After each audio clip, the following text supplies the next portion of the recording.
A cream-colored curtain hangs vertically against a light gray wall. Bare branches are visible at the top of the frame, suggesting a decorative element or natural material attached to the curtain rod.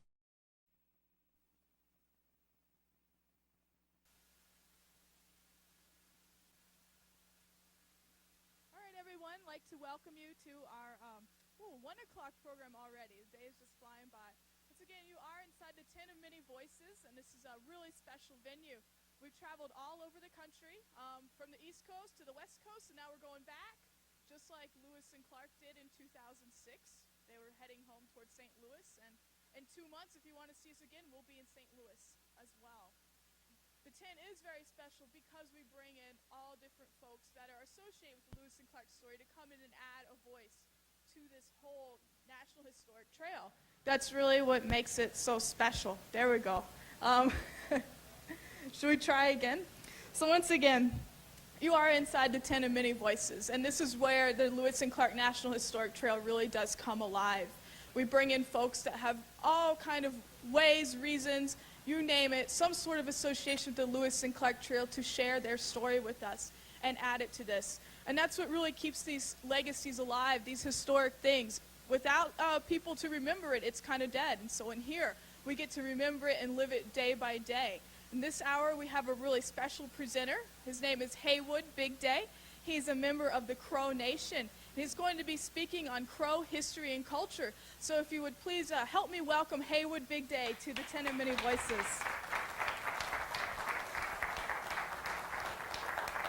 A person wearing a red shirt, beaded vest, and a large feathered headpiece stands on a stage. Behind them is a backdrop with text listing various U.S. government departments and agencies. A water bottle sits nearby. Thank you, ladies and gentlemen, this afternoon. I sure appreciate it that you all came over, and many people. I lived about 30 miles or 40 miles south of Billings. There was a little town named called Pryor, and there's where I came from, and there's where I lived, but I've been going around through this universe like down under in sight and everything. And so now, what I'm going to tell you about it, it's they asked me, one of the rangers was asking me, she said that, what does cultural and history, I asked her, and she said that, what do you want me to do, I said. And she said, okay, for yourself, for you Crow Indians, where did you come from? How did you get here? That's a tough question. Who I was, where I coming from, and so now I'm going to tell you about where I come from, and where I came from, who I am, what I am, and where sometimes I have to mention about the states, and if we do have any questions, and I'll do some answerings right after I get done, and within about half an hour or 35 minutes, I'm going to go back to doing a time of before the fire. Before the fire, the crows were left on the ground, and they lived like this cave. And we lived over there, around by Minnesota, where there's a lot of lakes, where the swamping area. And there's a lot of herbs over there that we ate. And there's a lot of plants over there that we ate. And that's how we survived. And at that time, that I don't know how many generations that they went by, but that generation has been gone, and the second generation, there was a medicine man came over. They don't know where he came from, but he was there all right. And after he was there all right, and he beginning to teach the people, you people, don't you have any fire? They said, no, what the fire is. So he had some he had a A person stands on a stage wearing a red shirt, white beaded vest, multiple strands of red beads, and a large feathered headdress with white and dark feathers. Behind them is a gray fabric backdrop with partial text visible. two cherry trees. And he put one cherry tree down, and he put the other one right on top of it and started rubbing it. As he was rubbing it, then there was a buffalo drop over there. It was old, and he wrapped around it, and about a few minutes later, it started the smoke coming out. And as the smoke coming out, then sparks and turned into fire. After it turned into fire, and the crows, they're beginning to scared. That's too much, that fires. So that's how that the beginning, and that then that same man was saying that I'm going to teach you how to use that bow and arrow. And he picked up a chokecherry tree and start shaving it and make the bowl. And he picked it up, these grass. There's a certain kind of a grass that they weaved it. They weaved it and they stretch it, and they put the bowl on there. And he made the arrows out of that same tree, that chokecherry tree. As he made the bowl, and he went along the creek, and there was a little kind of a little creek bottom. He found an arrowhead, and he was pretty close to the buffalo, and he started shooting that buffalo. As he was shooting that buffalo, and that buffalo dropped, and he looked at it. The Indians were looked at it, and they was wondering what's going to be happen. This is too much. We got the fire and we killed the buffalo. That buffalo's dead, and the buffalo's right there, and we can't do that. And so this man, he said that this is what you're going to be survive. This is what you're going to survive with it. This is the hide, the skin, the hide. He started helping these women how to tan. As the year goes by, they're beginning to be tanning, and they're beginning to be wrapped around and during the winter time to survive with the buffalo. And the buffalo, as we ate, every piece of a parts of that buffalo, we used it. There's no waste. Even the hooves, even the inside, we eat them. And even today, the crows, we still eat the tripe. A person wearing a red shirt and a large feathered headpiece with white and dark feathers stands on a stage. They wear beaded necklaces and armbands in red and blue. A water bottle sits nearby on the stage.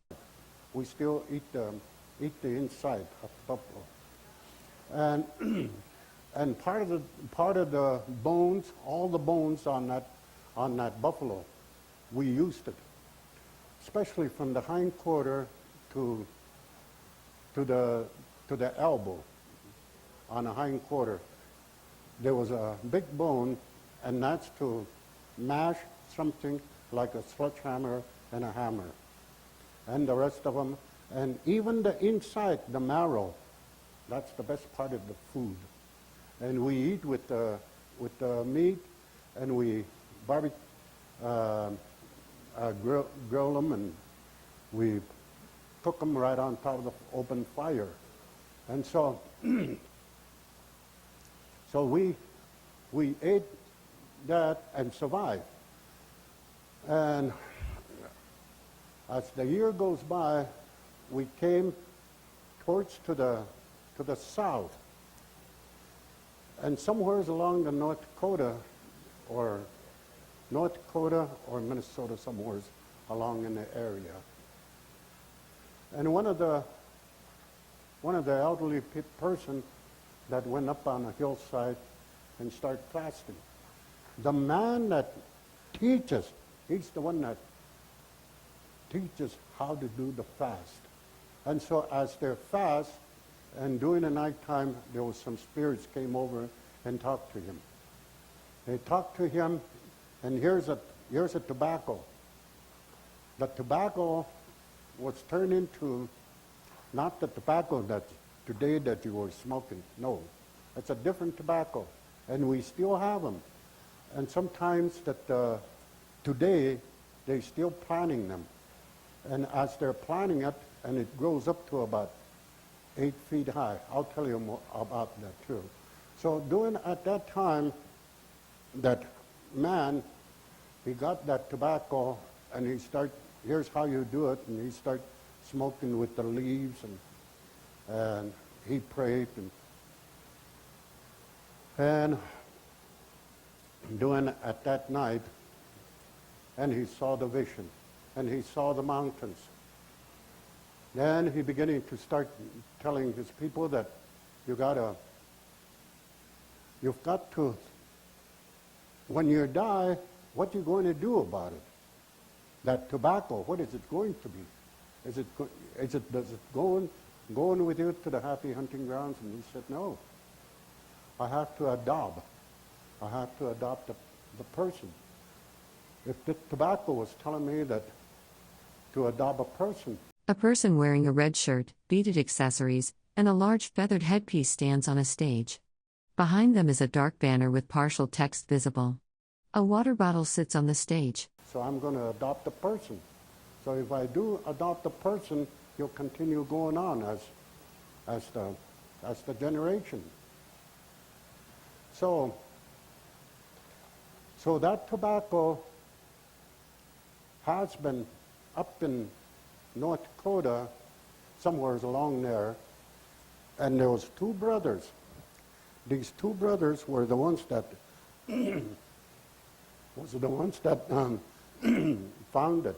The other one, he adopts went back to the North Dakota along the river. Then the Crows started heading out towards to the south. And as they're coming along, they stop, like that village down there. You've seen the village, and I'm sure a lot of you people will see that village. They camp like that. Okay, the village that I'm going to talk about it was that teepee. The teepee, how did they discover it?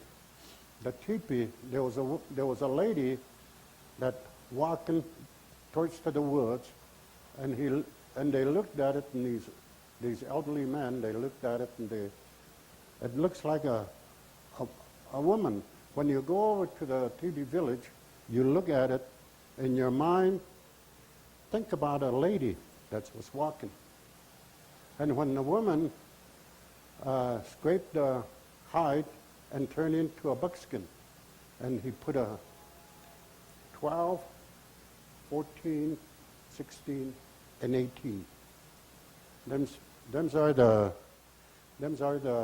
pretty good hide. And they all put it together when they're stop and camp. The sewing. Every other 4 days, every other 3 days, 3 to 4 days, that they move out, they break up in there. And doing at that time, once they start moving, they're moving out with the pack. They're moving out with as the year goes by, they found a timber wolf over by Missoula someplace. And we call the timber wolf. The timber, underneath there was a sand. And so they found the pups, these timber wolves, and they picked them up and they raised them. And as they raised them, the timber wolf, we call them bishka. You know A person wearing a red shirt, beaded vest, multiple strands of beads, and a large feathered headdress stands on a stage with a microphone. Behind them is a dark banner with partial text visible. The pine trees, the sab, that's what we call them. The dogs that during the time, bishka. That's what we call them. And the Bishke, that means that we travel, and we put the dog travelers, if you heard about that, dog travelers. And that's the time when we're using the dog travelers. And later, as the year goes by, then the Englishman or Frenchman or somebody that came into our reservation, they came through that Missouri and they stopped over at Miles City, about so many miles north over here that there was a Miles City, and they stopped over there. As they stopped over there, they beginning to have them horses, and they took them into the reservation. As they took them into the reservation, we saw the horses, and them's our fur traders, we called them. And they come over to our reservation, into our camp area, and we traded off with the horses, with the fur, and so there's no name for it. The horses, we call them similarly of an elk. Ijirigasha. And Ijida, that means horses. Ijirigasha, elk, similarly of a horse, we call horses. That's our Indian language. So, and as the day goes by, we travel with that. And we go up towards to the west. We migrating with the buffalo. And as the white people bringing in their goods, like the wool, beads, needles, threads, and all of them items that we work with, they bring them over, and we trade them with the pelts.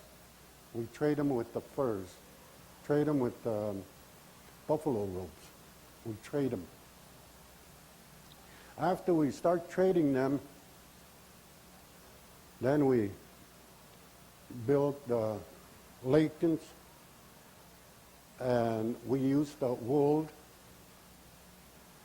It's a lot easier because during the time of the first time that they're doing some sewing, the plants that around here in the state of Montana, there's some out in, they call it yucca plant. That yucca plant. A person wearing a red shirt and a large feathered headpiece with white and dark feathers stands on a stage. Multiple strands of red beads hang from their neck. A water bottle sits nearby on the stage. On the end, it was really sharp, like a needle. And you break the top part, and you pull it, and the string will be coming out down. And that's how they sew their moccasins at that time. Then the white man bringing in their needles and the threads, and that's what we use.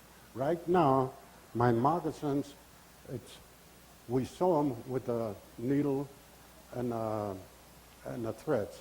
That's what and also the buckskin pants that I have, the beadwork, they tack them down, and so the white man brings them over. So, there's where they stop, and they start taking their goods out to the Indian village. And at about this Lewis Clark, and throughout one of these travelers would come into the reservation up in Bighorn, and up in Bighorn, and coming back them. But the crows, we migrating. There's 3 bands of crows. One was down by Miles City. They usually start migrating, going up towards the Wyoming, up to Powder River. And there was another band from Miles City. They go up to Missouri, up to Muscle and heading out towards the Great Falls. The Center Lodge from the Bighorn area and going into all the way up to Missoula. And as they're going along with they go alongside of the buffalo. And as they're going along through the buffalo, they camp by side. And you've seen the people that they ride and they make books, and they had a battle. The crows, actually, they don't battle. You have to hit me first it was a revenge. It was a revenge that they have to hurt us. They have to hurt our family too. And we do the revenge. And once we do the revenge, we have to let them taste their own medicine. And that's why some of them were a battle, and some of them they don't. It was a revenge. So a lot of times when I've seen some books, they say, A person stands on a stage wearing a red shirt, multiple strands of beaded necklaces, armbands, and a large feathered headdress with white and dark feathers. Behind them is a gray backdrop with partial text visible. They had a big battle. Yes, there was some big battles, but different kind of a tribe that they came over to our reservation. But they're not pushing at us, but it was deadly sports. When you play basketball or football, that you have a opponent. So that's exactly, and the best man wins. So as the year goes by, them fur traders and this Lewis and Clark happened to be in that bunch and going into the reservation, and he started migrating back and forth and go out through this Yellowstone, going through the Yellowstone and going through the Missouri all the way up to, and we known him, but what I hear from these old people, they talked about it, but not really. They don't talk that much because the Lewis and Clark, but they talk about a lot of these fur traders, and that's how I learned these. And also now today, as today that we live in a Crow reservation, there's so many thousands of acres. There's a powwow, our third week in August. And the outfits that I was using, there's a lot of them. And there's a lot of parades going on, like in Friday, Saturday, and Sunday. And Monday they've got they call it a parade dance. So as of today, that we had all this outfit that I was using, that I had you've seen, I'm going to talk about myself now. You've seen this war bonnet. When you see there was an Indian was using the war bonnet in a magazine or book, you say it was a chief, and they write it down as a chief. Some of them, it was, there's no tail. Some of them has a tail. The tail, it was a chief. At one time, there was a chief. And I inherited from my great-great-grandfather from back in, I believe, 1, 2, 3, yeah.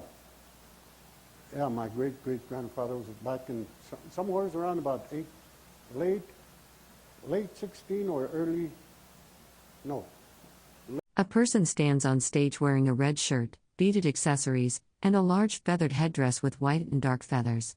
They face left, positioned near a podium with partial text visible in the background. Late 17 or early 1800. And he beginning to be a chief powwow back over in Livingston, around by Livingston. Between Livingston and Bozeman, one day they had a powwow, and he beginning to be a chief. And as he was a chief powwow, and from then on, handed down to the generation to generation. Just like this, my name is Big Dave, and down as the guy, the person that had this big day, he was a warrior, and he met a different tribe, and had an arm wrestling, was fighting and everything, and he got the whole 9 yards at that day, and so that's why they call him. He was a big day, as he was a big day. That was his big day, and during a time of over in Absorti or over in Bozeman, and they asked him when they start writing their names and when they start, and they told the guy that he said his name is Big Day. He got everything that one day. So they start writing him as a big day. So a lot of these crows, we use in our last name an animal or a ground, bird in the ground, or all them native names. That's what we go about it, and that's he achieved achievement and all that achievement, and a warrior, as he was a warrior, they call him a big day that day, and from then on his children, their last name, it was Big Day, all the way up to myself and my grandchildren and my great. So, if there's any questions, feel free to ask, and If you have any questions, please do raise your hand. I'll bring the microphone around. That way everyone can hear your question. Did we have any questions about Crow history and culture? Yes, we do. How do you pronounce the... A person wearing a red shirt, multiple strands of beaded necklaces, and a large feathered headpiece stands on a stage. Behind them is a dark backdrop with partial text visible. A water bottle sits nearby. the traditional name of the crow? the traditional crow name is Apsalogan.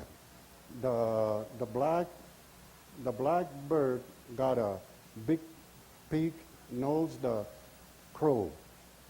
You've seen there's two different kind of a black bird around over here. One of them was a big, got a big beak, and so that's what Biwa Bisala Cook. Biwa Bisala Cook. That's, I'm saying I'm the child of a black bird got a big peak. That's any questions? Where did the Crow Nation, what area did they cover? We're starting it out from where the Great Lakes were run by Twin Cities, and we came up to North Dakota, and as we're coming up from the North Dakota, we're part of the Hiadatse. That's one family, so we're splitting the sheets at that time, and one of them goes for the corn, and the other one was the tobacco. The Crows, it was a tobacco. They're the ones that brought the tobacco all the way up to the mountains, and there's where the Crows are, and and some of the Crows, the Powder River, all the way up to the head of the Powder River, and around by Thermopolis, Matitsi, around in that area. We migrating. There's, like I say, there's three bands: Center Lodge and a mountain area, and also down the river around by Miles City. And so this is the whole area that all the way up into Canada, I'll put it that way. So this is the whole area that During the winter time, the buffaloes, they go towards to Missoula, towards to the Missoula. And as they're going towards to the Missoula, it's warm. The weather is warm, but the snows are pretty deep. But in Bozeman, it's a big valley. We call them Alokobze, big valley. In that valley, there's elk, there's buffalo. So we migrating in there until the ice were broken. That was in last part of February or first part of March. And they're beginning to start coming through the... A person wearing a red shirt and a large feathered headpiece with white and dark feathers stands on a stage. They wear multiple strands of red beaded necklaces and blue arm cuffs. A water bottle sits nearby on the dark stage surface. Through the mountain area where there less snow, and we broke the trail and into the flat area, heading towards the Billings. And we migrating all the way, the center lodge, it goes all the way into the Bighorn. Bighorn, and they start migrating, going up towards the Missoula. By the time they get down to Missoula, they start coming down and into Bozeman. There's where they usually hang around by December, January, and February, around in that area. And once the snow kind of melts down a little bit, then they're coming over towards the flat area around in this area. To go back to the use of the tobacco, what did the Crow Nation use it for? Would you repeat that? She wanted to know what the Crow Nation used tobacco for. Okay. The tobacco, it was a big challenge. The challenge, it's a tobacco. It's a plant. And they offered and they prayed. As the guy that owns the tobacco, I adopt this woman that I adopted. I want him to be lived long time. So he put it in the ground and he prays. And after he was praying, that tobacco goes up to 7, 8 feet long. Yes, he's going to live till up to 100 to 125. So if it's not, say like about 5 feet, he's not going to make it up to. So it's a challenge, just like this. I'll put in an extension on that. The challenge is where they mark the rock ledge. What they call that rock ledge with the petroglyphs. The petroglyphs, I've seen some books, they say that it was 1,000 and many years ago. But it isn't. It's still inactive. It's still the same as yesterday. A person wearing a red shirt, white beaded vest, and a large feathered headpiece with white and dark feathers stands on a stage. They are positioned in profile, facing left, with a water bottle visible on the dark stage surface behind them. Today, the reason why I knew about it, I witnessed it, because my son was an artist at the Eastern. He graduated from the art, got his bachelor's degree on it, art. So he's an artist and he's a painter. And we were studying it. And I looked at it in the old days when we coming back from, this was back in early 40s. And when we coming back, I used to horseback riding too, no trailer. So I used to ride horses to go to Pryor. So sometimes I come through, we camp over in Joliet. And these old people, they say that they want to look up the petroglyphs, and so I usually go out there. There was one old man was telling me that, here, pick this sagebush. And so I picked it up, the sagebush, and I don't know what I'm going to do with it, but he told me to carry it, and I didn't even know that it was that powerful. And it tells you what is going to be happening for the next 3 months. What the weather's going to do. Where the powwows are going to be. Where the buffaloes are going to be. Where the elk is going to be. It tells you. If you go through the route of what the procedures of the right-of-way. Just like if you want to go to the bank and if you want to borrow the money, you have to fill out all them papers. Just exactly the same thing. You have to do the proper way before they could come over and communicate with you. For each day and each month, they've got a way that to come over and tell. Our question is, we come over with the tobacco. You were talking about the tobacco, so the tobacco that we put it in the peace pipe, and we prayed. We prayed and we asked questions, and we go through the procedure and they tell us when to coming back. Maybe a day or two. They come. They told us to come back, and you're going to ask me who told you. Some way, somehow, they usually let us know. So, yeah, so that's what it is on that. Andy.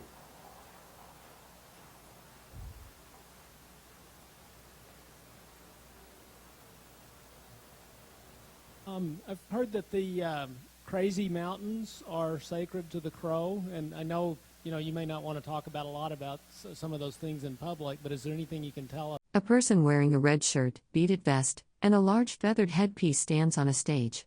They wear multiple strands of red beads around their neck. Behind them is a gray curtain with partial text visible. About the Crow's relationship to the Crazies.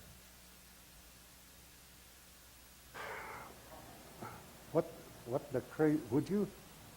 He understands that the Crazy Mountains have some sacred significance to the Crow Nation. He's wondering if there's anything that you can speak about in public about that relationship. Okay. That's over and just right outside of Livingston. The Crazy Mountain. Why they have to call them a Crazy Mountains? And when the leaves were beginning to be blooming, and that's in first part of May, when the leaves were beginning to be blooming.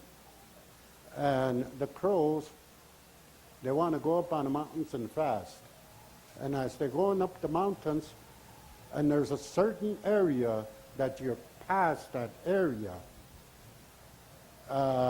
they're not the spirits are going to harm you. And if you're not go away, if you're not going away that night, you're liable to have a snowbound. And you come down a little further, and the rain will harm you. You're going to be soaked and wet. And a cold wind. And you can't hardly build a fire because the wind was so blowing so hard. And you came down a little more. Then it's so hot down the bottom. A little more down the hill. So they told the crows, when you go up on that mountain and try to vision, there's no way. He doesn't have any children. He's for himself. Nobody. Chief Plentycus went up there and came back. He said that was a crazy mountain. Crazy mountain. So if somebody was harm you and you're running away and you're trying to meet him and he harms you, and you call that man or a woman, he's a crazy person. That's what, so that's what the Crazy Mountains is, crazies. So yeah, that's why they call him Crazy Mountain. He doesn't have any, I'll put it this way, he doesn't have any children. If he had some A person wearing a red shirt, white and red beaded necklaces, and a large feathered headpiece stands on a stage. Behind them is a dark banner with partial text visible. A water bottle sits on the stage nearby. children, like in Pryor, there'll be a lot of crows over there today. We used to live over there. And we're migrating with the buffalo. But it's a long, long winter.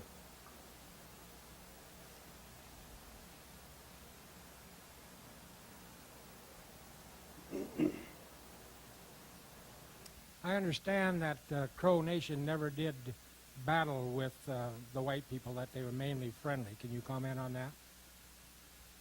that? Yes, the white people, once they came over, it's a long story, but I'll make it short.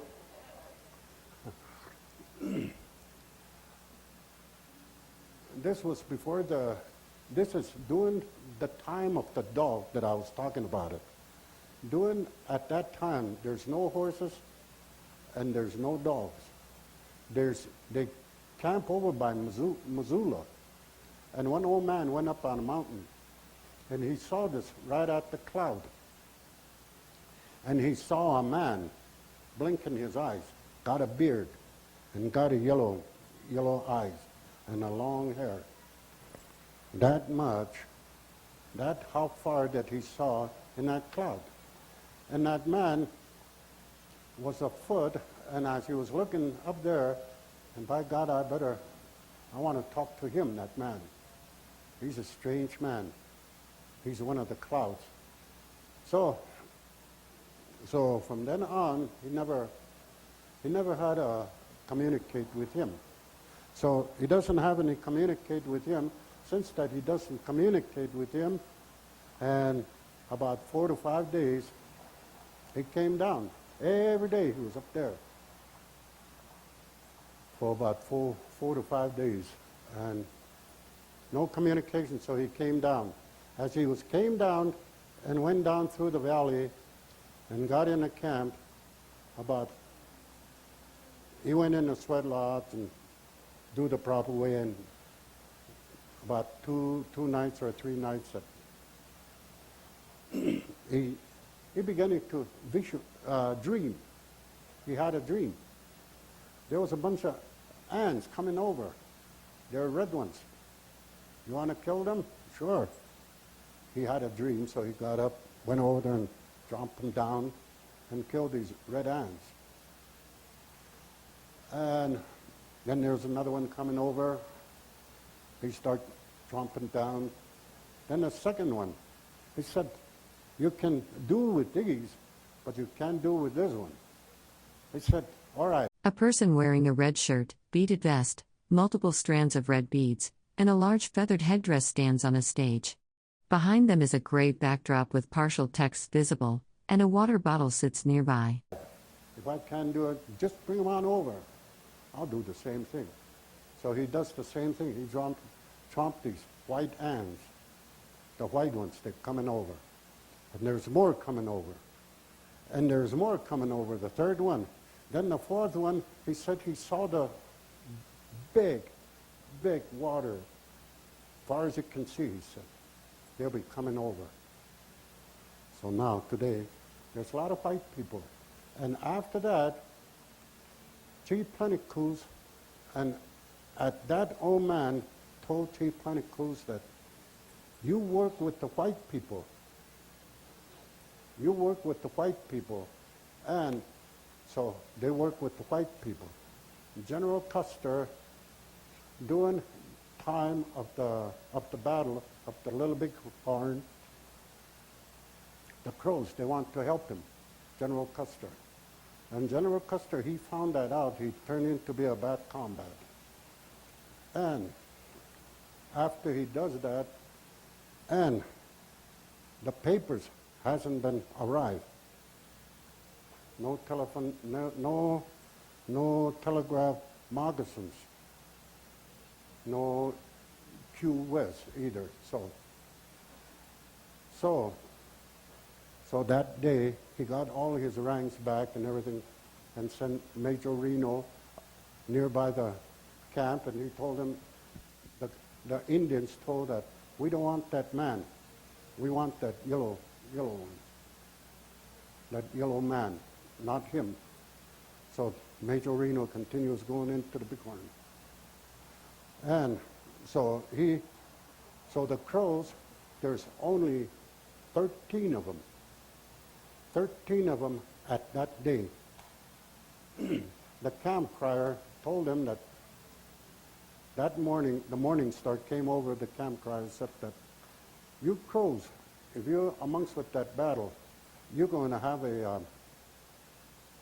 there's 7 of you going to have a bullet wound or arrow wounds. Sure enough, it is. 7 of them got shot. And they took him down to the Mount City, and about a year later, they brought him back. They survived. And so from then on, the Crows, the reason why that they don't fight with him, because he had the night before, they've got a moonshine. The moonshine doesn't associate it with our power. So that's why we don't battle with him. Any more? Or A person wearing a red shirt, beaded vest, multiple strands of red beads, and a large feathered headpiece stands on a stage indoors. Behind them is a dark banner with partial text visible. A water bottle sits nearby. Time's up. Yeah, I think we'll have that be our last question. Let's thank Haywood Big Day for sharing Crow history and culture with us.